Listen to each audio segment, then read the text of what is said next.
Viver em condomínio. Apoio Sicom, a mão amiga no momento certo.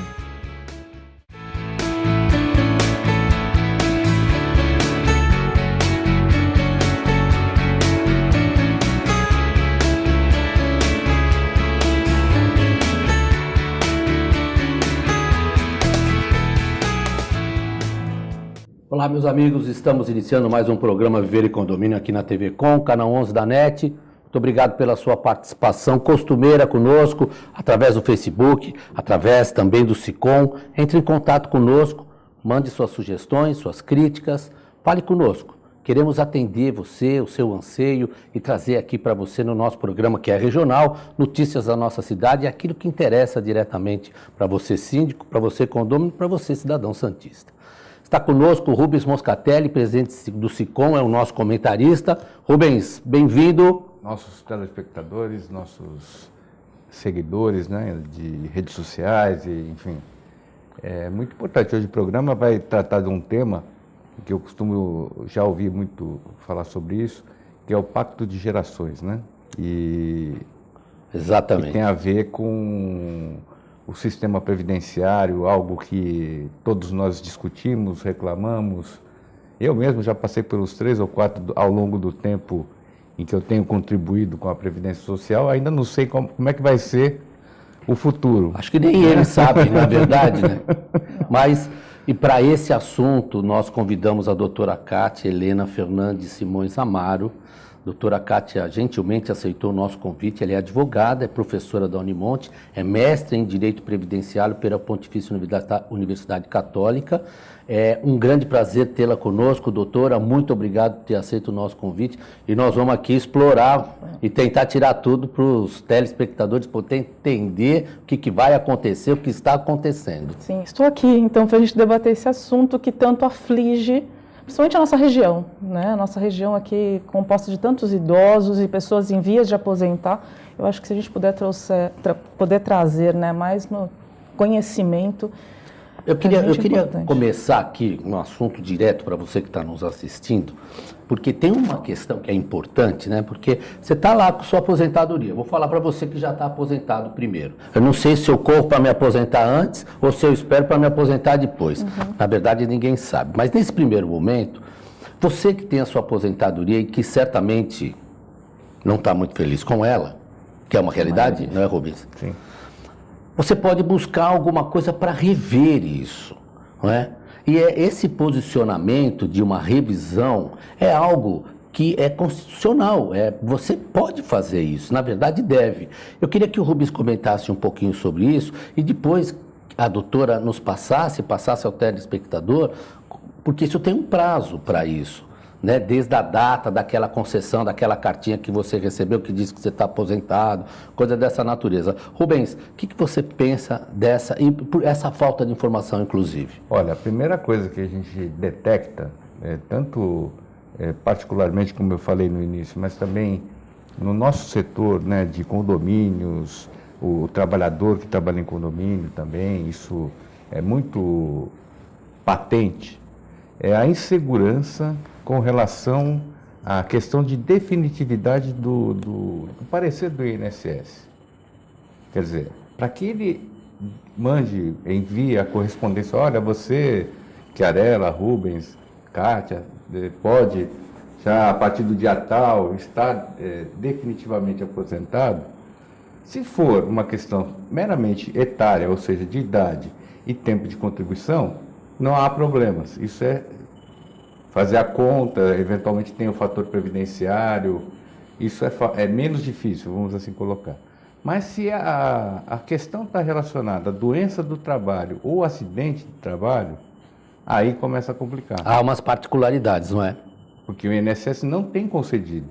Ele, até por conta de muitas fraudes que aconteceram ao longo do tempo, o trabalhador acaba sendo penalizado. Aquele que efetivamente merece um tratamento e até mesmo a compreensão do órgão que faz essa regulação de uma maneira mais humana. Porque hoje em dia é tudo número. Eu estou com pretensamente 80% benefícios são válidos, mas 20% não são. Só que a gente inverte essa ordem e diz que 80% tem algum problema e tira todo mundo do sistema. Essa é uma prática. Eu queria que a doutora primeiro comentasse esse prazo para se rever, né? E depois essa colocação interessante que o Rubens fez, que é essa premissa do não, né? Sim. Porque ele nasce primeiro da premissa do não, aí você, telespectador, você que está passando por um caso semelhante a esse, tem que buscar o judiciário para fazer a prova daquilo que você realmente necessita. É por aí, né? O prazo, primeiramente falando sobre o prazo, nós temos um prazo de 10 anos para rever a concessão inicial ou indeferimento. Então, daquela cartinha que eles receberam. Ou concedeu ou indeferiu, eu tenho 10 anos. 10 anos. 10 anos para entrar com uma ação ou mesmo um requerimento administrativo para consertar algum defeito do benefício. Ok. Passado esse período, eu não tenho condições de rever mais, de revisar o benefício, de melhorar a qualidade de vida desse segurado. Claro que revisar situações que acontecem durante a percepção do benefício, então eu estou recebendo meu benefício e percebi que tiraram lá um percentual da minha quantia, isso eu já não tenho 10 anos, tá? Isso já o prazo é mais longo, então eu posso a qualquer momento revisar. Mas a concessão inicial eu tenho 10 anos, então isso tem que ser muito observado pelo segurado. Passado isso não tem como melhorar a quantia, qualquer equívoco que tenha acontecido no benefício. Com relação aos benefícios por incapacidade, benefícios por acidente de trabalho, problemas psicológicos, psiquiátricos, a gente tem visto um tratamento inverso. A Previdência ela tem modificado essa legislação tratando todos pela fraude e não pelo benefício da boa-fé.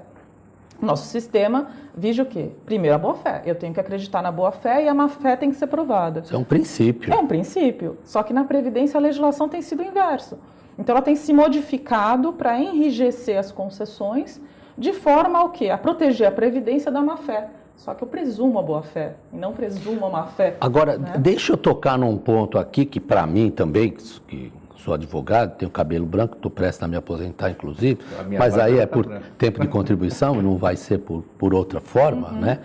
É entender como que um profissional médico que faz o juramento, que se compromete, ele fica à mercê de um sistema por conta de, pode ser fraude, Na verdade, gente, você que está nos assistindo aqui, e eu falo sem medo de errar, é dizer não para não pagar, porque o negócio não anda bem para o lado deles. E isso precisam tomar atitude e fazer o que nós estamos fazendo aqui. Porque como que eu posso não conceder benefício? Tem um monte de gente que se aproveita. Faça o médico avaliar, ele é o profissional que está lá para isso. Estou errado? Corra atrás de eventual laudo falso, de eventual situação enganosa. Mas esses são as exceções. Mas a perícia não tem essa condição precípua de buscar a verdade? Foi interessante você tocar nesse assunto, porque os médicos eles também têm um programa que enrijece a concessão do benefício. Então ele coloca lá, por exemplo, um CID, a fratura da tíbia. O INSS já dá o prazo máximo em que ele entende como apto a voltar ao trabalho. Então, como médico, se o ser humano fosse um único. Justamente, essa é a nossa crítica, porque como que eu avalio, de repente, você tem uma melhora melhor que a minha, por questões, enfim, Pega a fratura de um diabético, por exemplo. Justamente, e todos têm lá 6 meses. É isso. Então, assim, o médico também ele fica numa situação enrijecida, aquele CID é no máximo 20 dias, aquele CID é 1 ano, Então, o que nós estamos entendendo aqui é que o médico não tem nenhuma autonomia. Ele tem, mas muito pequena, perto de um médico que nos atende no judiciário. No judiciário, principalmente, que é totalmente imparcial. É o estabelecimento de metas do próprio instituto. Também tem isso. Veja, ele coloca lá uma equação que a gente não vai aqui descrever, até porque é complexa demais, mas que acaba sendo simples. Quanto menos tempo o segurado ficar no sistema, menos dinheiro eu tenho que despender. Basicamente é essa a lógica. É matemática de joelho mesmo, essa a questão. Só que aí ele tira, desumaniza, exato. Essa que é a verdade. E eu repito aqui várias vezes no nosso programa, para você fixar bem aí, que as regras elas são principiológicas, o princípio nasce antes da regra. Então quer dizer o quê? Eu não posso tirar do cidadão que contribui algo que é dele, por conta de fraudes que o próprio sistema não conseguiu detectar ou impedir que aconteça. Sim. Agora, os bons estão pagando pelos maus. Esse é o problema. Agora, administrativamente, será que a gente consegue reverter essa situação ou, infelizmente, só no judiciário? Só no judiciário. Infelizmente, nas questões de benefícios por incapacidade, eu sou uma pessoa que, por exemplo, eu falo para o segurado, você vai gastar dinheiro com recurso administrativo, porque vai passar por uma nova perícia que vai concluir a mesma coisa. Então, recurso administrativo é mais para questões de valores, equívocos de valores, com relação a benefício por incapacidade, realmente é pedir tutela de urgência no Poder Judiciário, com um laudo do seu médico, descrevendo a patologia, a incapacidade. E o Judiciário tem respondido bem a isso, sim. né? Isso quando a prova é forte, isso. Sim. Agora, e aí vocês não entendem que o prejuízo é maior? Que ele tem que conceder desde lá do início, de uma forma acumulada, de uma única vez? Mas o número de pessoas que entram com a ação são muito pequenas. Essa é a grande vantagem da Previdência Social. Por desinformação? Por desinformação. Então, você que está nos assistindo aí, que passou por essa dificuldade, por esse problema, procure aí o seu advogado. Vá atrás dos seus direitos. Não deixa isso acontecer, não é? Pegue a sua realidade e converta isso em direito, tá certo? Eu vou ter que fazer um intervalinho, eu falei para você que o negócio anda rápido aqui. E na volta, nós vamos falar um pouquinho da reforma. Será que esse negócio vem bem? Vai ajudar? Daqui a pouco a gente volta. Espera um pouquinho.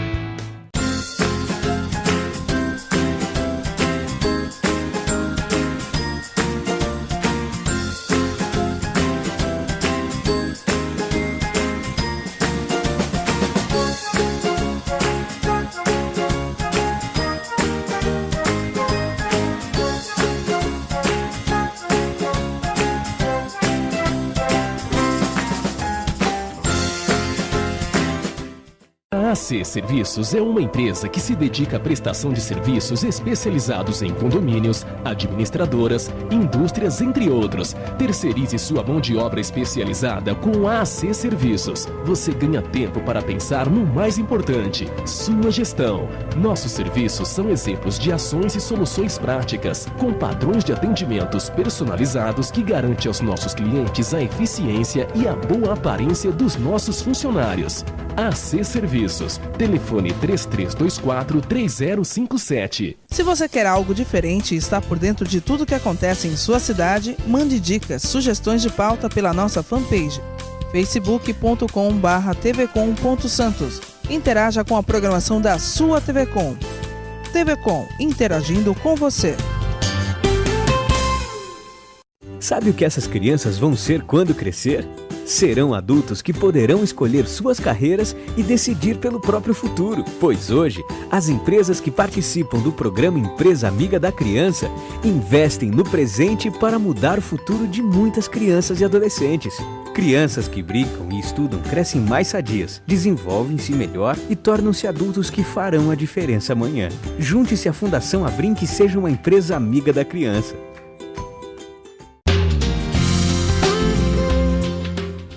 Apoio ACESP, Associação dos Canais Comunitários do Estado de São Paulo.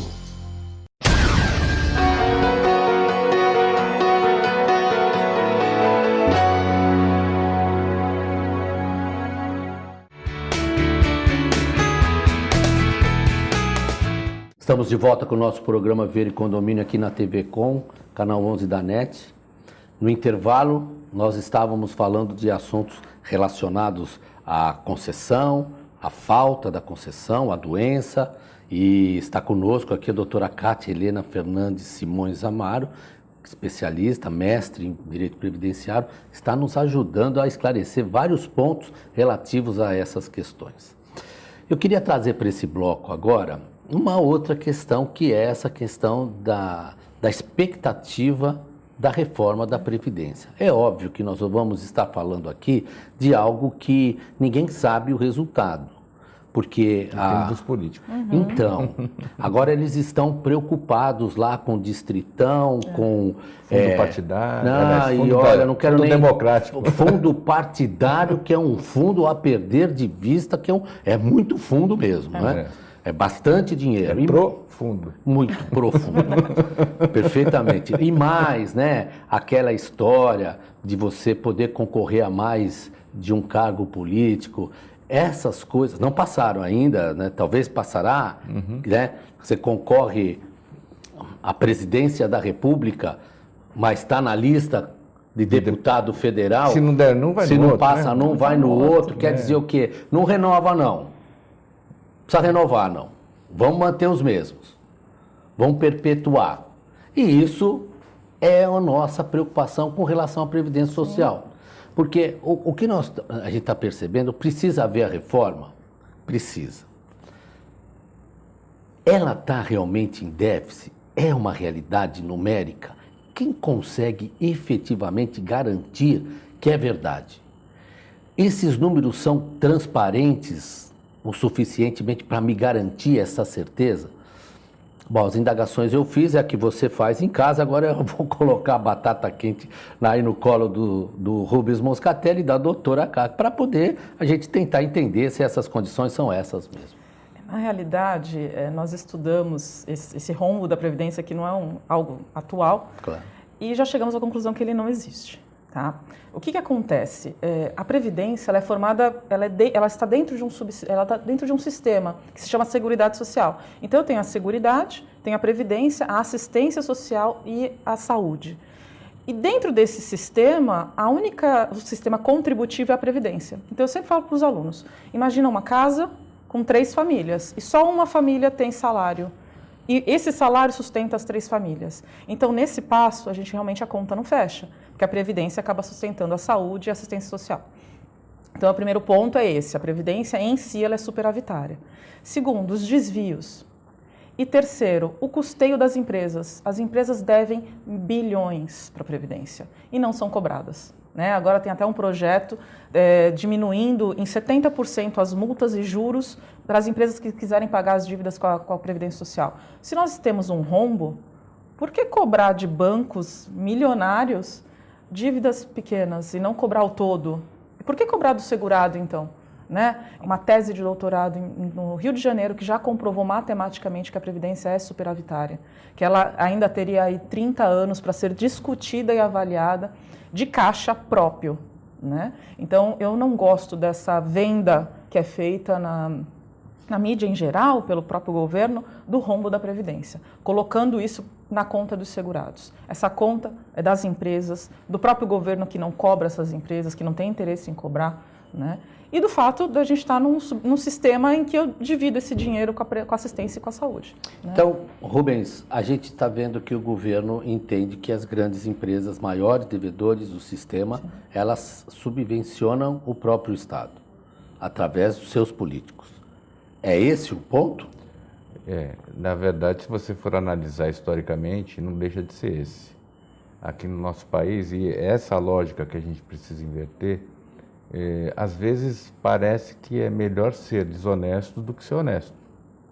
Quem tem muito dinheiro acaba tendo anistia, quem tem muito dinheiro acaba sendo perdoado judicialmente. É uma desproporcionalidade, né, das relações. Né? Tem bilhões e você tem o seu dinheiro suado e honesto. A quem o governo vai ouvir primeiro? Perfeitamente. Quem é que vai lá fazer o lobby, os pleitos majoritários? Aquele que tem muito dinheiro. Então, a gente tem que inverter essa lógica assim, ou torná-la clara. Assim como tem essa tese de doutorado, uma tese de doutorado que provavelmente foi aprovada, sim, ela passou pelo crivo do conhecimento científico. Fez a pesquisa. Fez a pesquisa, mostrou, olha, estão ali os dados e tal. Então, há verdade no que está sendo falado no doutorado, lá na tese de doutorado. Uhum. O resto, infelizmente, é a manipulação que os meios de comunicação acabam sendo subservientes. E a grande verdade nessa história toda, né, que o homem médio aposentado, que nós estamos aqui falando, vocês, né, não fazem parte da grande massa que são aquelas aposentadorias que distorcem em determinadas classes sociais, sim, né? Ali que está o problema. Então, esse é uma outra questão. Mas, eu falei no começo que é um pacto de gerações. Então, não adianta a gente achar que que o sistema não deve ser revisitado, melhorado, mas você não pode punir sempre o mesmo lado. Então, e a gente tem uma grande preocupação nesse sentido. Na verdade, não chega a ser uma preocupação, chega a ser uma inquietação, porque nós temos aí outras frentes de trabalho, né, que é o fator gerador para sustentar os aposentados, para pagar a minha aposentadoria, não é? Que é a geração que está por vir, porque eu estou pagando a que já está. Né? Com a geração de empregos para essas novas gerações, chamada geração Z, essa outra que virá depois. E nós temos essa preocupação de qual é a qualidade desse emprego e como nós vamos arrecadar para poder suprir essa deficiência. E levando em conta também que a longevidade, né? Cada vez mais muito a gente vive mais. Exatamente. Enfim, né? As famílias com menos filhos. Menos filhos. A reforma precisa existir para adequar a Previdência à nossa sociedade. Perfeitamente. Não para adequar um rombo que dizem existir. Então, olha, foi perfeita a doutora Cátia agora, né? Quer dizer o quê? Vamos reformar, mas vamos reformar com o objetivo de dar para o beneficiário, né? Para o aposentado, algo que ele consiga sobreviver, porque hoje ele não sobrevive. Agora, tem uma outra questão que eu queria colocar, é você que está aposentado e trabalha. Essa é uma grande polêmica, né? Porque eu vejo ali uma grande injustiça. Por quê? Agora, a regra trabalhista, inclusive, está trazendo a novidade da não multa também na hora da dispensa, algumas coisas assim. Então, cada vez subtraindo mais direitos, né? E fazendo com que aquele que está trabalhando hoje, aposentado, é porque o quanto você ganha não supre a sua necessidade. Então, você precisa continuar trabalhando.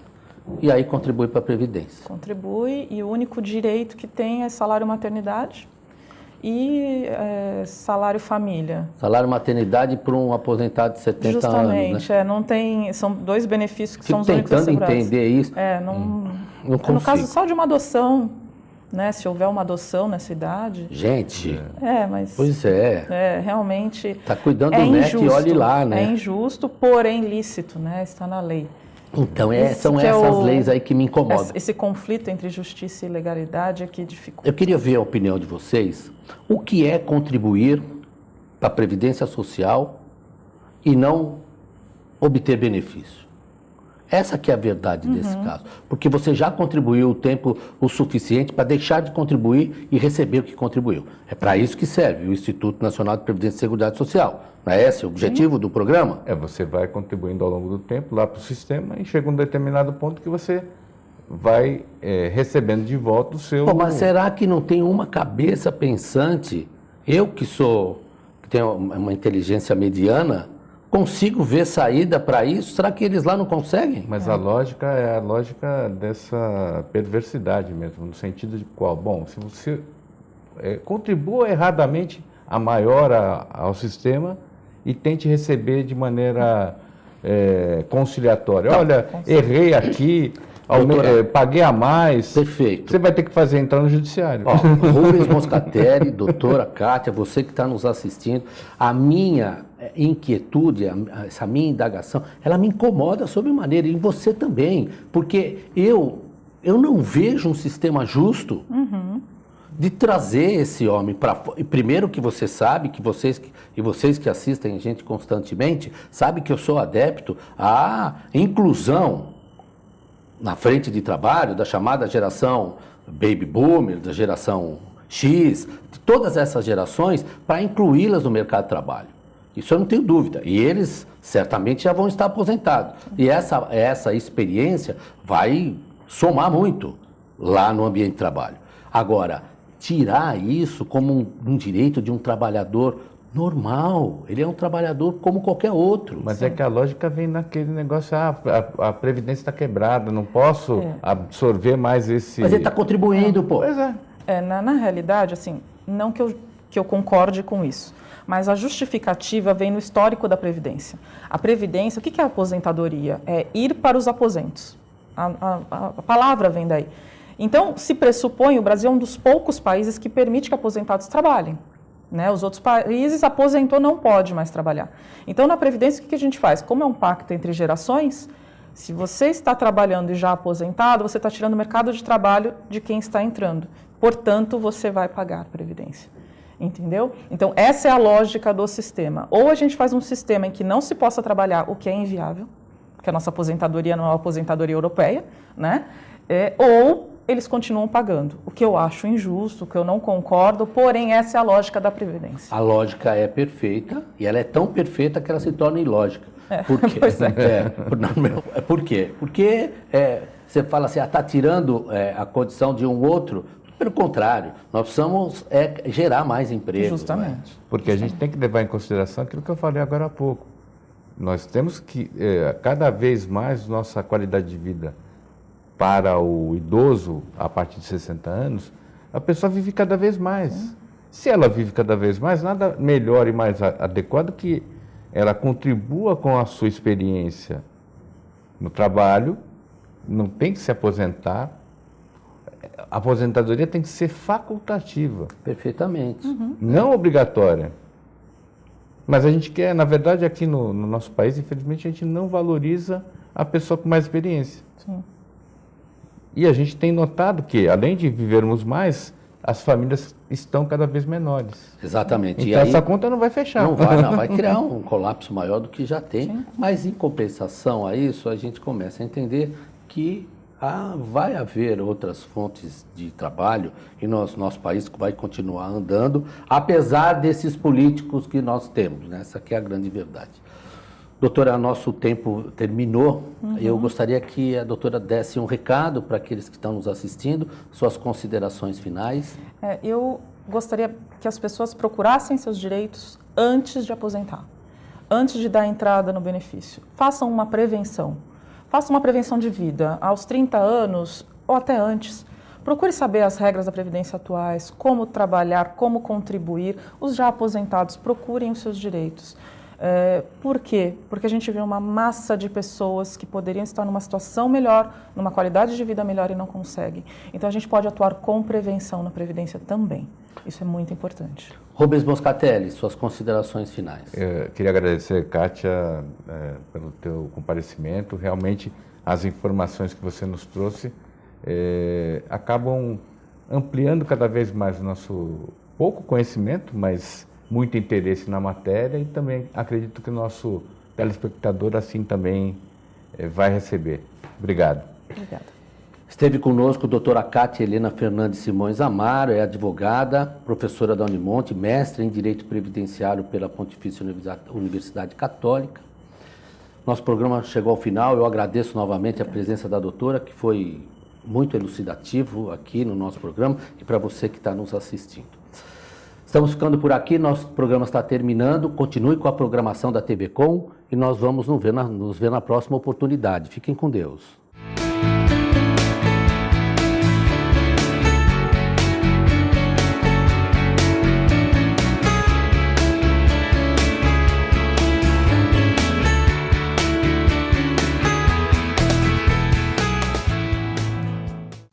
Viver em condomínio. Apoio Sicom, a mão amiga no momento certo.